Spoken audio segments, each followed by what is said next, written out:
All right, so my name is Samantha, guys, and I am a part of the Next Gen team. But my own gym is in Lockwood, Missouri, so I'm in a town of about 1,000.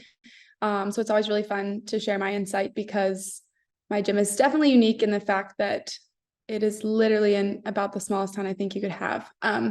But today we're going to talk all about, how I make the decisions when I really decide I want to start a new program and things like that. Okay.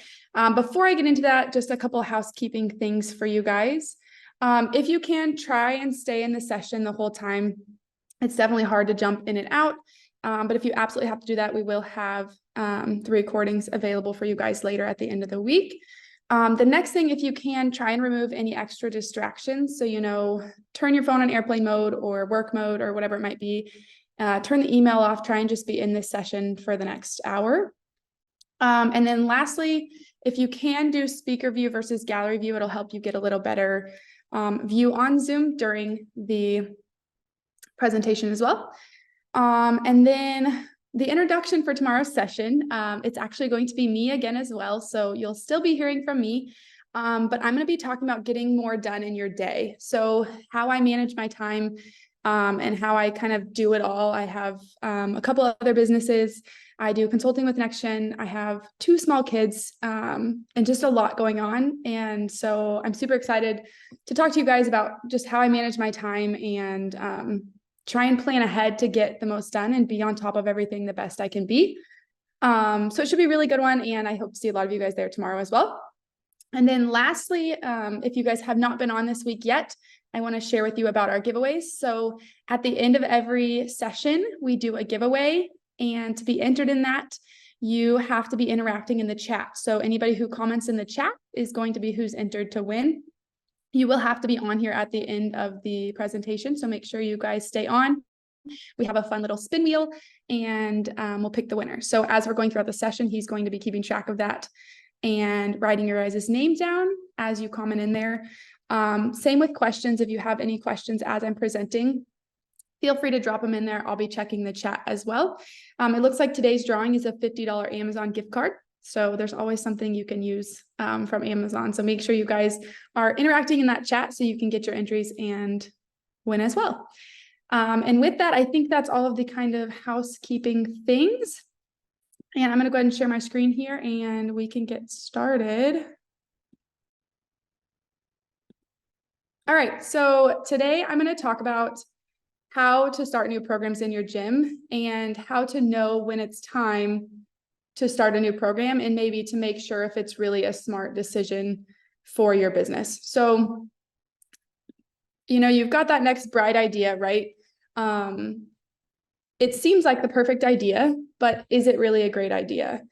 So throughout this presentation, we're just going to talk about all the ins and outs and how we really bring that program to fruition and all the things we should look at along the way and take into account before we decide to really jump in with 2 feet and really make that decision.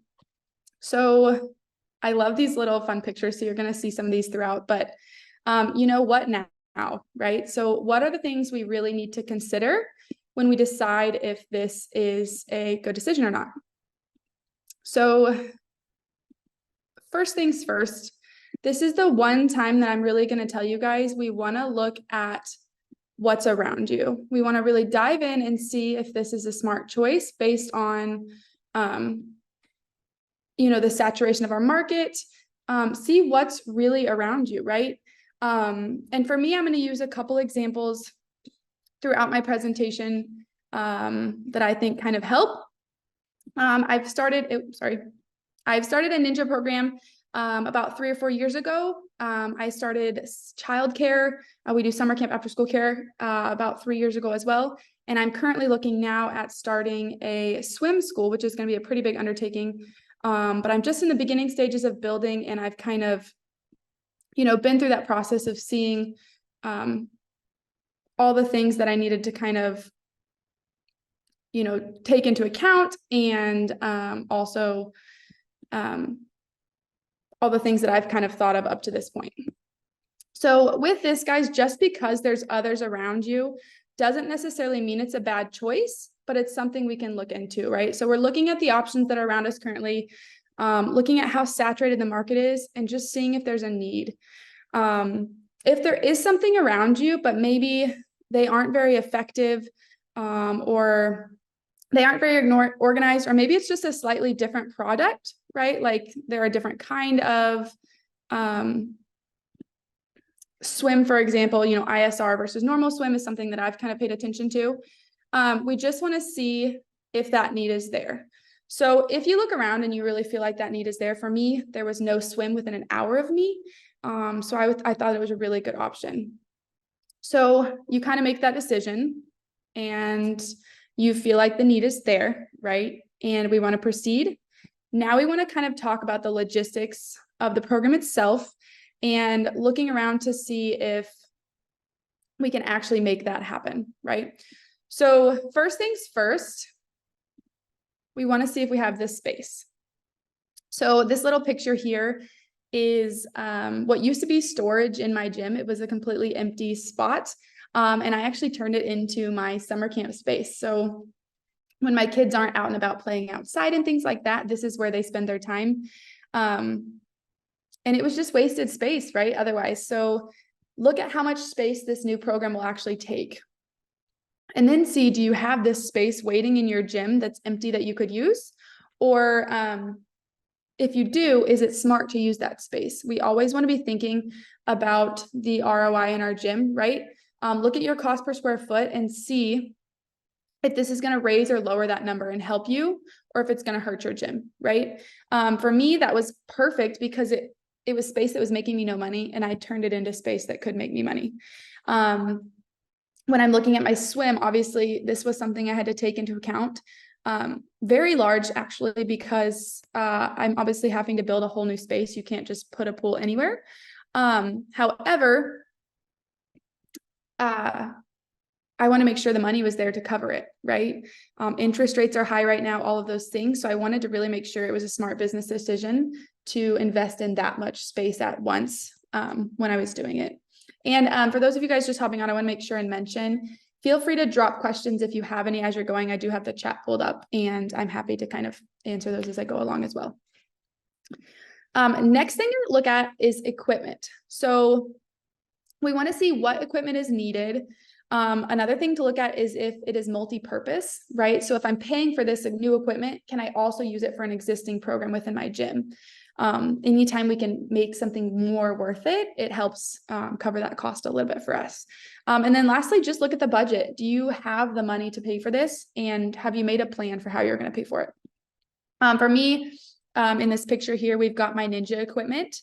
When I first started my gym or my Ninja program in my gym, I didn't have this. It was a few months after I made sure it was kind of going well. And I added this in here with the warped wall and the kind of rig system and all of that. But with this is a really good pool for us also for birthday parties. So while we do use it in our Ninja classes, for people to use this Ninja equipment at their parties, they have to go up to our highest ultimate package. So we get an additional $100 for a party if they want to use this Ninja equipment. So again, it made it multi-purpose, helped cover the cost of it by using it in two different ways. And then of course, using my summer camp example, all I had to do was find some toys and things, and the cost was not very high, and it made it very easy for me to picture this working because I knew that I could cover the cost that was needed for that. And this is the big one, guys, staffing, right? I love this little thing over here, so we're going to be short-staffed forever. So if you could just work yourself to death, that would be great. I think we do that to ourselves as owners a lot, and it's something that we wouldn't choose to do, but we just can never find the staff to cover it. So look at what roles you're going to need. Will it be an easy role to fill? Do you have the staff with extra availability, maybe staff that's asking for more hours? Or is there someone you have in mind to take that role, right? So for me, a couple examples, I have a front desk staff member who's really, really great. She actually has a childhood education degree, but she just chose to stay home with her kids and now is working part-time until they kind of get into school. And I'm wanting to put a preschool in my swim school. So I have her in mind in the back of my head that I might already have a teacher to fill that spot. before I even started building it. It kind of eases your mind a little bit to know there's someone waiting to kind of fill that spot. The next kind of example here, looking at my swim school, we have a local pool in town that is open, for the summer, just like a small outdoor pool. The girl that manages that pool currently doesn't have a job. That's all she does.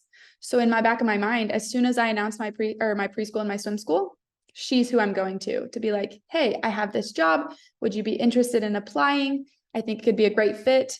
And I'm kind of thinking of her because she already has swim knowledge and maybe she would be a good fit. So just be thinking about that in your head. If you already are struggling to staff your current programs, it's not always the best decision to add something new when you might not have what you need to really cover this and make it a really good, solid, well-ran program. So next, look at all of the costs that will be associated and see if the day-to-day is going to make sense. So first thing is insurance. This is a huge one in our industry because you honestly never know. Some things that seem like, the insurance wouldn't be that much higher. The smallest change makes a big difference, right? So we want to look at the monthly costs as well as any provisions. So for my pool example, I had chatted with Danielle about this some, and she said, if you build a pool under 5 feet, your insurance is going to be a lot cheaper. So something like that, if I had waited to look into this and built, an 8-foot pool, my insurance would have been a lot more. And I really don't need an 8-foot pool because I'm doing swimming lessons, right? So things like that. Another example in my gym, if I would have hung my rope for my ninja class too high, right? I would have had to pay more insurance. We had to do it with our warped wall. We had to do certain things to help with the provisions in the insurance. So always talk to your insurance agent first. They should be able to answer those questions for you. And if they can't, then I would probably suggest talking to someone else because they can look into that before it's done so that you don't end up in a bad place later. The next one is cost of materials. So we want to look at any recurring things we'll need. A lot of times in our gym programs, that's not going to be a big issue. But sometimes there are things that have recurring costs. So for example, with my pool story, I will have recurring, chemicals and things like that I'm going to have to plan on spending over and over. It's not a one-time deal. So we want to make sure we're just thinking about all the things that we might possibly forget at the beginning so that we don't get down the line and then be in a bad place. And lastly is labor costs. And with this one, what we're kind of thinking here is look at the type of job it is. Is it an entry-level job, just a tumbling coach, right? They don't typically have to be paid super high wages. Whereas when I'm looking at putting in a licensed preschool, I need to have a good teacher if I want a good preschool, and that's typically a more high-paying job. So I need to keep that in mind, make sure that the profitability is there to cover more expensive things like, a higher paid staff. So all of these things are things we need to look at, but just remembering to look at them before and not after the fact when it's too late to do anything about it. And then next, is your business ready? So I love this example because I've actually told this to my girls at my gym before. You'll manage to survive without me, right? Like you'll be fine. You don't need me. So we talk about that a lot in Next Gen about, building your business so that it can sustain without you.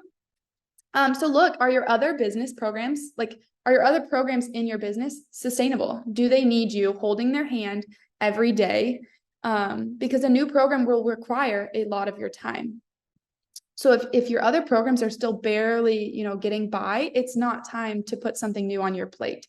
So even though we might not be stepping away 100% from our current programs, we won't be able to run the day-to-day of something new and also dive in head first to something else. There just isn't enough time in the day, and something is going to have to lose, right? So one of the two is going to end up not getting your best, and in return, it won't be at its best. So, when you look at a new program, you have to make all new lesson plans. For me, I'm having to make building plans, find staff, train staff, work out the kinks, all these things that I'm gonna have to do. That's where my brain is gonna be. So if my cheer and tumbling and ninja programs were struggling, I wouldn't be able to keep up with that and this at the same time. So just make sure that your other programs are fully systemized, they're ready to go, and they're going to keep spinning even if you're not holding their hand all the time. The next thing, and this is a big one for us when we're talking about, again, keeping good numbers and making smart business decisions. We want to make sure that if we can, that these programs can align, right? So something that you already have a good clientele, maybe they might step over into this as well and double dip. Another thing we kind of talk about in NextGen is increasing your ARM. It's the easiest thing to increase, right? Your average revenue per member.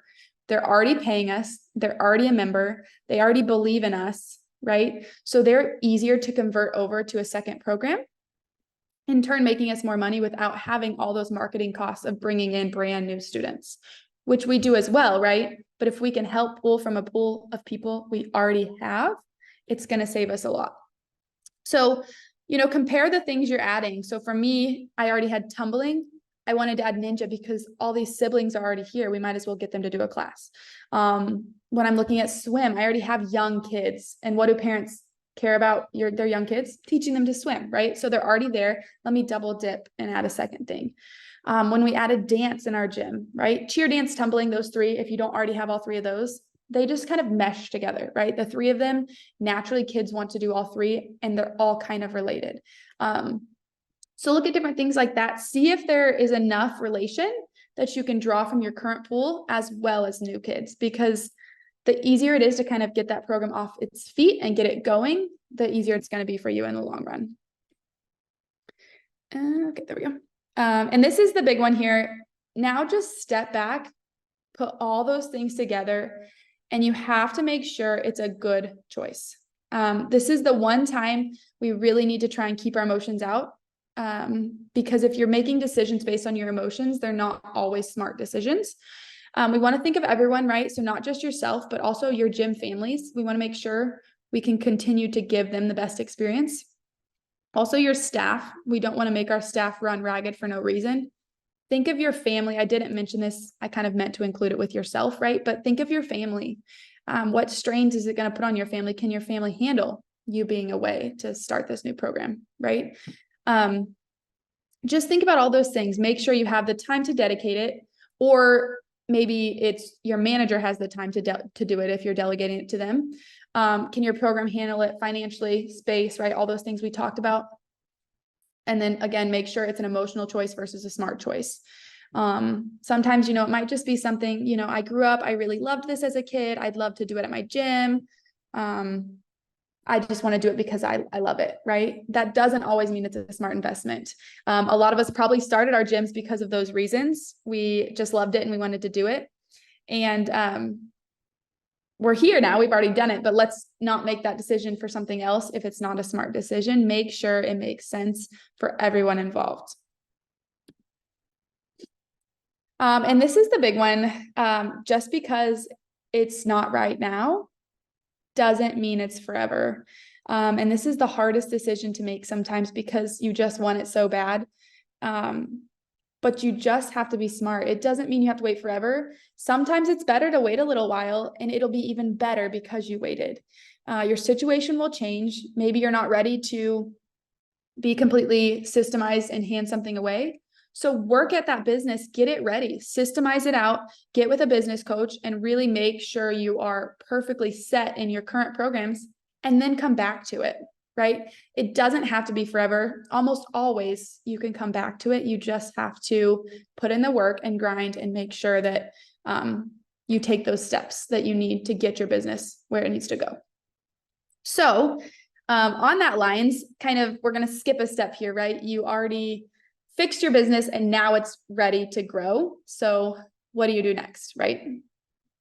So when the right time comes, the very first thing we need to do is appoint a leader.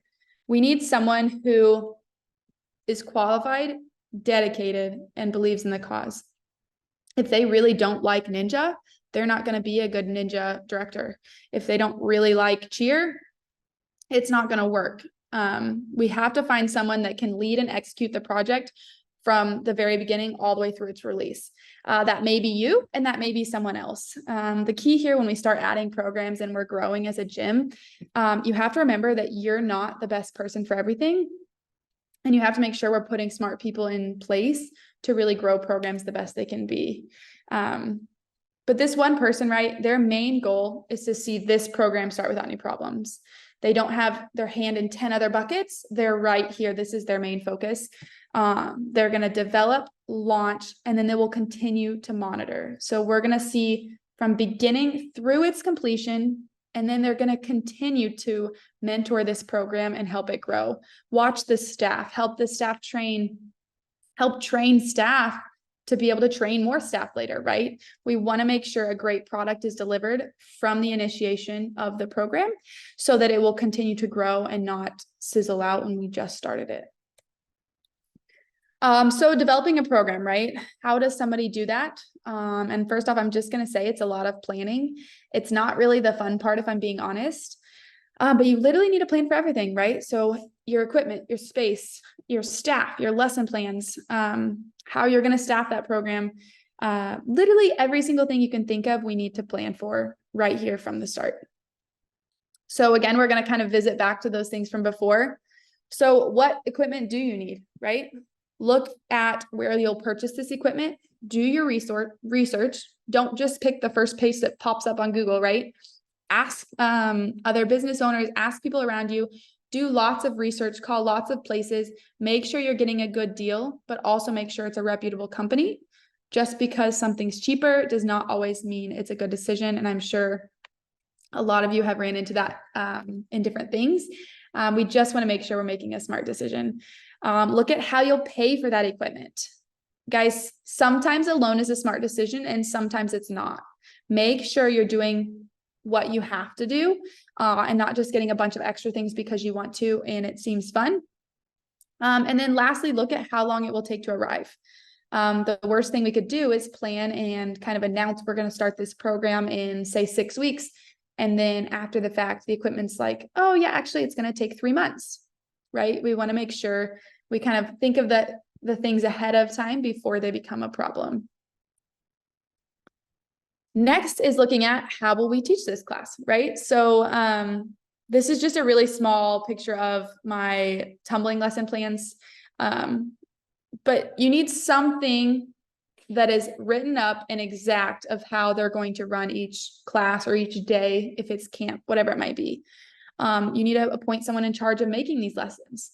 Maybe it's the director, maybe it's a staff member, right? Look at those lessons and compare that to your equipment. Is there anything else you need to purchase that you didn't think of? Or are there things you were going to purchase that maybe you aren't going to use, so maybe you shouldn't purchase them now? And then lastly, compare that to your space. Look at the space you're planning on putting this program in. See if it makes sense. See if all the stations will fit where they need to go.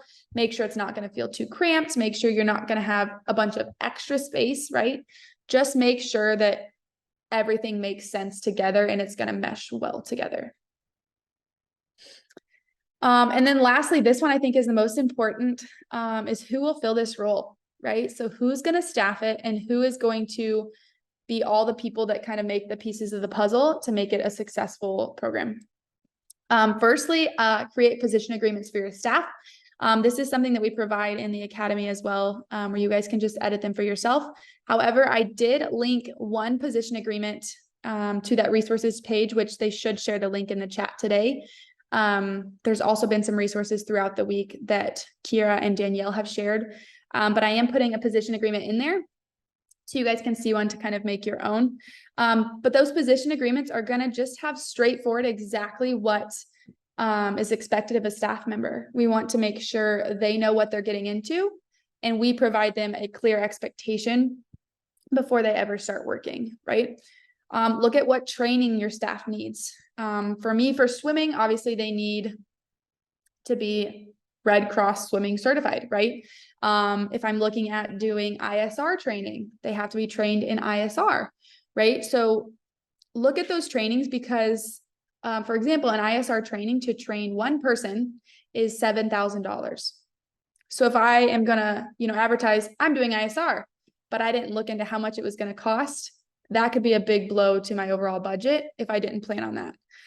So just look into all the trainings that could be required. Obviously, you know, CPR, things like that, but see if there's the extra trainings on top of it for the particular program that you might be looking at. And then lastly, is this training process systemized? We want it to be systemized for repeat. So we do it once, and then from then on, each staff member comes in and it's just a process that's completely automated for you. For me, and I should have put a picture of it on here, but I didn't. If I have time at the end, I will pull it up. We have a staff portal. And when a new staff member starts, they can log in, they can do all of their trainings from beginning to end. They get trained on every single thing we offer at the gym. And the great thing about being automated is then I know that every person is getting the same training. There's no one in my gym that is performing poorly and I can say, oh, I must not have trained them well, because I trained them all the same. So I know that if they're performing poorly, there's something else missing there. It wasn't my training from the start. But if like I said, if I have time, I'll touch on that at the end and I can pull it up. But I don't want to mess up my screen share now since it's already up. And then the next thing is keep scheduling in mind. And I know this is super small to see, but I wanted to put my whole schedule on there so you guys could see it. But when it makes sense, we want to put similar classes together nearby, but not overlapping each other. So when I make my schedule, I always make sure that, for example, cheer, dance, and tumbling are offered like sequentially and not at the same time. So you can see here, we offer an advanced tots class at 5:15. And then what do you know? Our cheer class is at 6:30. So, hey mom, she's already here for cheer. Would she like to do tumbling as well? Right? Look at things like that when you're adding this new program, make sure the times make sense. If we are doing maybe a sibling and something like that, we want to make it convenient for them as well. So in another spot, I've got a 5 p.m. ninja and a 5 p.m. cheer. So for them, it makes sense to be at the same time because mom can be here for an hour and then leave. She doesn't have to be here all night waiting for her 2 kids to have class. Again, we're raising our arm there. We're targeting people that are already here and trying to bring in more money from current clients and saving some money in that marketing column because we're not having to pay as much to acquire them because they're already in your facility. And then, sorry, there we go. A few last tips here, guys, just things to pay attention to. We want to be prepared for anything that could go wrong. And I know this is a broad statement, but what I mean by this is just kind of play through all the, things that could happen and make sure you already have a plan for them before they happen so that you can make a smart decision. Maybe it's, in your gym, you make a plan if the power goes out or if there's a tornado warning or things like that. So look at this new program and see what things could possibly go wrong and make a plan before that ever happens in the first place. And then my second one, I already mentioned this a little bit, but it's easy to forget. We need to stay on our program after it's released. Just because we release something doesn't mean it's magically perfect and now it's going to run forever and be great. We have to be on top of it. That first year is so important. You need to make sure you're still marketing it, still pushing your staff, still training your staff, still doing everything you can to make sure it's as successful as it can be when we're kind of going through it. So with that, that's kind of towards the end here, but I do want to pull up my that staff portal I was talking about. And then as I'm doing that, if you guys have any questions and you want to put them in the chat, I'm watching that as well. I know this is a pretty broad subject, so it's kind of big to think about, but I think it's really key to making smart business decisions that we're always looking ahead versus rashly doing them and then having to go back and wonder what went wrong after. So let me pull this up here really quick and I'll show you guys the staff portal that we've got here. All right. So let me share this here.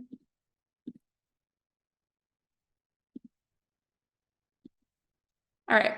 So this is what our staff portal looks like. And again, we give this to any new staff member that comes in. This is a resource NextGen also provides. They built this for me. And then from there, I customize it to fit my staff. But we have all these courses, right? Start Here has our basic information just for hiring, tax papers, things like that. Orientation would be similar to a normal staff orientation shift, right? What things they kind of need to just know about your gym as a whole. Maybe it's your mission statement, things like that. But then, for example, when we look at our tumbling program, we have one of these for all our different programs. And sorry, it makes me log in again. We have one of these for all of our different programs, and it just helps make sure, again, all staff are on a level playing field. But each skill and each level is on here, and it even has a video with it, so we can make sure that they know what they're doing. And then there's a check for understanding, a little Google quiz style that we give them for each one, so that we make sure that all the staff are on the same page from the start. So yeah, NextGen built this for me as well. They have tons of different resources like this, things that are kind of built out for you and that they'll do. But the staff portal came from NextGen as well. Kayla, if you have a staff member in mind who is ideal for a new position, would you advise, let me stop this share really quick. Would you advise to have them help with some of the planning prep before taking enrollment? I have a staff who want to help with these things, but if the program is not making money yet, I'm not exactly budgeting to pay their time. Yeah, so I think that's something you definitely have to take in account. You need to be planning your program before you release it. So that's another thing that goes back to seeing if your gym is ready. The overall health of your business should have a little bit of money waiting there that you can use to invest in things like that. If you're still very much, check to check or month to month without much revenue left over, it might not be a smart decision to do that. Maybe start setting aside a little bit of money each month so that you guys can be able to start building a business plan and stuff like that for that new program. But I definitely wouldn't start taking enrollments before you knew it was ready and 100% prepared. Yeah, the staff portal is great. It looks like Danielle just posted the link there for that staff portal. She also mentioned on there, just so you guys know as well, all of our Academy members get discounts to all the things NextGen offers. So for example, that staff portal, they'd get a discount on there as well. But just make sure, guys, when you're looking at your business, we always want to kind of, to reiterate that statement, we want to make sure the health of our business is our first priority. Before we look at adding new programs and adding new things. Sometimes we'll think we need more money, so we should add a new program just to make more money. And it shouldn't be that way. Our gym should already be making money before I worry about adding a new program versus the other way around. Because it takes time for a program to build. You didn't build your gym and it started making money the first day, or at least I didn't, right? It took some time to build that. So we need to make sure we're ready for that beforehand. Do you have a formula or a percentage for how profitable a program needs to be before you decide to add it to your program? I don't think there's necessarily an exact formula. I think it just depends for you what makes sense.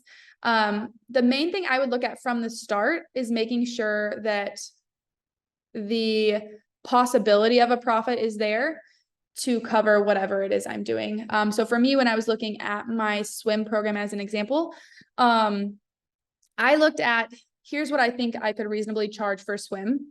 And then I looked at all the expenses here. And I just wanted to make sure that there was a profit there versus starting out already in the red. I think you can always raise your prices and things like that later. So I don't think there's an exact formula. I think it's just looking at all those things I said and making sure it makes sense to go for it. And then from there, you can build that program to eventually make the profit as much as you want it to be, honestly, from there. So Danielle said at least 30% is a standard, but like she said, most of us have a much higher profit margin. So just because you set the minimum, keep working and you can keep pushing to make more and more money, whether it be through different things you're doing or how you're setting up the program to be. Any other questions, guys, things that you have about that? Any advice on getting us novice or rec program off the ground? We are multi-location and our new location has been blowing up with novice kids, but our original location has had issues bringing in novice since day one. Is there a point where we only offer novice at one location?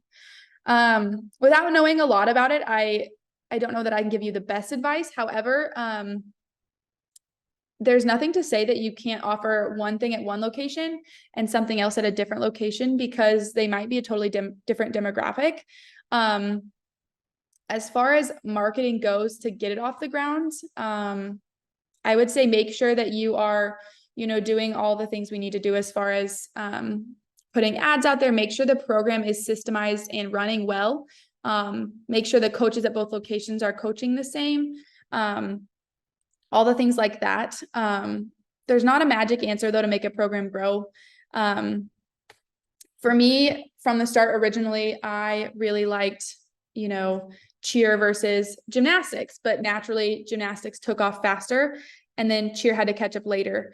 So it does depend on your demographic, but make sure you're in the next gen groups. We offer tons of advice all the time for different things like that. And that's a great question to post in there and get lots of input from lots of different owners, kind of just different things that they do that helps them get new members. I think that's a question I could talk about for hours if I wanted to, as far as, what new things help me the best.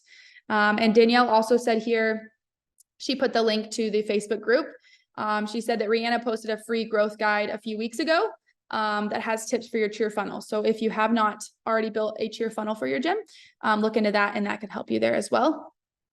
How much time are you committed to planning and training before starting marketing and then marketing to taking enrollment?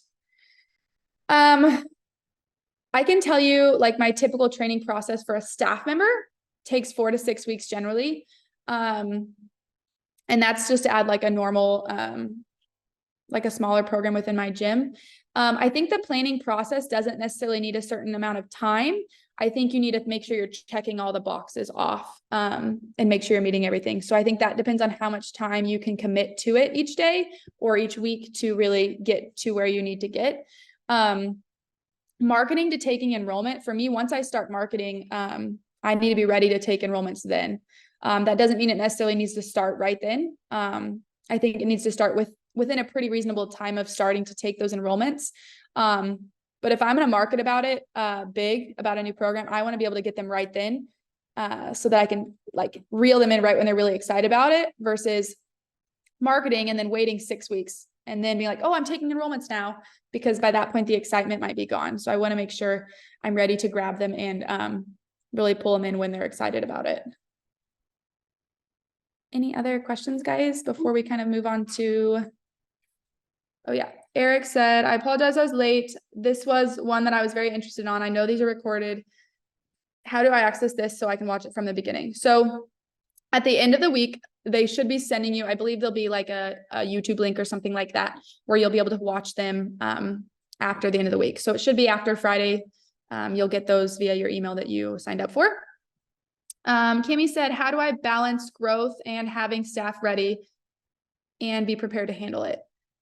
That's a good question. I think the main thing we want to make sure is that we're systemized and that every possible thing that could happen is already kind of covered, right? So if you don't have something systemized, then when it comes up, we're not going to know what to do. So one of the things I'm super passionate about in just my gym in general is systemization and making it where any staff member in my gym knows how to handle a problem.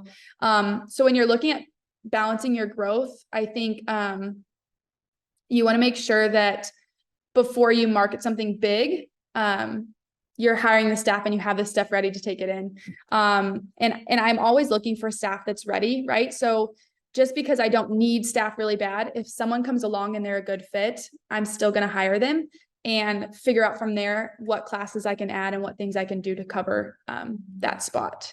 And then Danielle said, I'm always hiring if I have a great candidate. From there, it's my job to grow the program. Yeah, kind of what I just said too. Yeah. We want to make money off that staff member. So if we've hired them, now we need to figure out how to cover their pay and make sure we're earning that 2.5 times back what they're getting paid for their shifts. Any other questions, guys? New programs are always super exciting. And so it's kind of a downer for me to have to tell you all this, but I think it's very smart to think about that and make good, smart decisions. Okay, so it looks like I have the wheel of names here. If nobody else has any questions, so we can do our winner. All right, let me pull that up here. Share my screen. And we will see who wins today. All right, so we're gonna click this guy to spin it here and see who our winner is. Everybody that commented your name got put in here, so this is super fun to do. All right, Kristen O'Brien, it looks like you're our winner, and they should be popping in the chat for you the email you need to send to win that. I believe you will email Jackrabbit because this is their giveaway to do that. Okay, that's super exciting. Let me really quickly here remind you guys, tomorrow you'll get to see me again. I will be back and I will be talking about systems and managing your time and, you know, just how to make the best use of what's in your day. It's a really, really fun topic. It's one I'm super, super passionate about. And I always love talking about managing your time because I think it's so important to make use of what you have because you can't get any more of it, right? Last couple of wrap-ups, guys. Don't forget to check out the links they're going to post in the chat. Check out Jackrabbit Cheer. You can get a free demo. You can get a free trial on there. And also, if you're already a Jackrabbit user, you can schedule a call to kind of learn more information about what Jackrabbit has to offer. And then as far as NextGen goes, you can book a call with NextGen on there. It's completely free to see if our academy would be a good fit for you. There's also the link to the Gym Growth Week resources, excuse me. That position agreement that I was talking about today is in there, as well as some other good resources. And then also, if you haven't already, check out our San Diego conference in January. There's 5 tracks at a time. It's going to be super exciting. Tons of information. Jeff Benson's going to be there. It's a really, really great opportunity. And then lastly, check out the CheerBiz podcast with Dan Cotton. If you haven't already, it's also really, really cool too. So with that, guys, I think that wraps it up for today. And I'm looking forward to seeing you guys again tomorrow. Bye, guys.